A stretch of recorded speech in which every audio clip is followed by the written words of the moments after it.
মহাদেবের ১২টা জ্যোতির্লিঙ্গের মধ্যে অন্যতম হল বৈদ্যনাথ জ্যোতির্লিঙ্গ।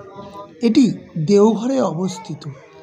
এখানে একদিকে রয়েছে বাবার জ্যোতির্লিঙ্গ বাবা বৈদ্যনাথ, অপরদিকে রয়েছে মায়ের শক্তিপীঠ।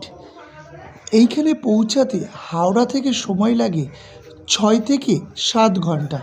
ভাড়া ২৫০ টাকার মতো স্লিপারে।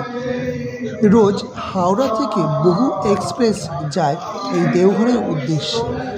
তো আপনাকে দেওঘর বলতে আপনাকে যশিডি স্টেশনে নামতে হবে।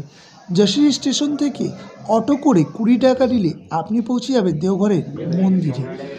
দেখতে পাচ্ছেন এটি হলো মায়ের শক্তিপীঠের অন্যতম মূর্তি। তো এই হলো মা। তো আপনি অবশ্যই ঘুরতে চলে যান বাবার অন্যতম জ্যোতির্লিঙ্গ দেওঘর। ধন্যবাদ।